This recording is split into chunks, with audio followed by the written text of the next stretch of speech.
Yawezekana Kajala huaga anajitafutia matatizo yake mwenyewe. Sasa hebu msikilize kwenye hii video alichokizungumzaga kwa makini kabisa.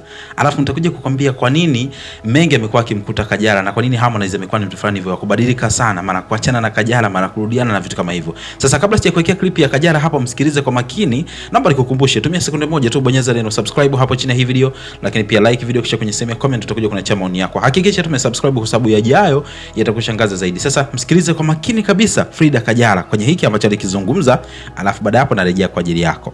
Yaani achane na mimi bro, achana na mimi. Kila mtu anafanya vitu vyake. Kwenye relationship mnaweza mkafanyiana vitu vingi.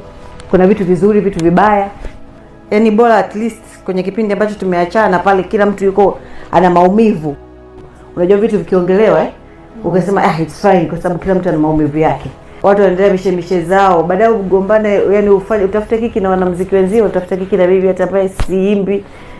Au unakuja kuongelea vitu ulifanya, hata kama ulikuwa eti sijui nimemsaidia baba yake sikufanya nini.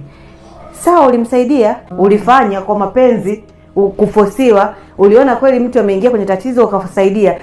So mimi yani hivyo, mimi nimeona tu ni vitu vya kishamba, ndio maana yani nilikuwa nacheka, sina kingine tena. Na hizi vimeshapita. Kila mtu aendelee na maisha yake, apambane na muziki wake, mimi nipambane na maisha yangu. Naendesha Toyota ni mimi. Sina kodi ni mimi. Na kunywa nashindia maji ya kunywa ni mimi. Yaani kwanza kinachompa nguvu ya kudhani kwamba mimi nateseka, yani sija move on. Yani yeye labda ndio kila kitu. Yani kitu gani kinampa hicho nguvu? Sasa hivi. Yaani nilikuta mimi naishije yani mpaka sasa hivi. Labda alikuwa anakutreat vizuri. What treatment is that? Kuna watu wanaonga wanawake hadi mandege huko wanaongea. Anaachana na kila mtu aendelea maisha yake. Yaani kwa nini yeye kimpe nguvu ni kwamba mimi nimeachana naye? Watu wangapi nishawa date tumeachana?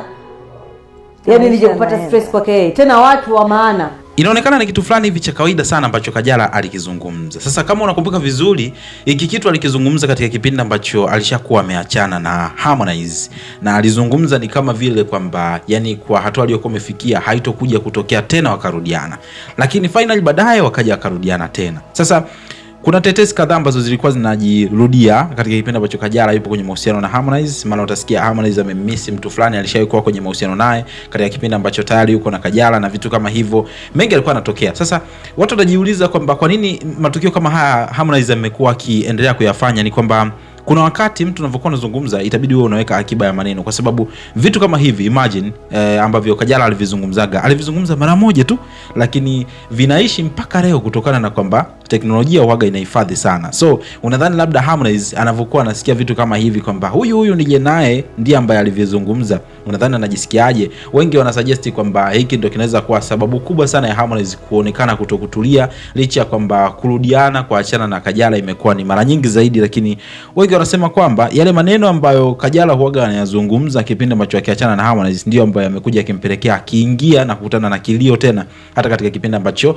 anakutana na Harmonize. Ndio maana skendo zinakuwa nyingi sana. Harmonize utasikia yuko na huyu, amemisi ex wake fulani hivi, lakini wakati huo yuko na Kajala kwenye mahusiano. Lakini wewe kwa upande wako tuambie, maoni yako ni yapi?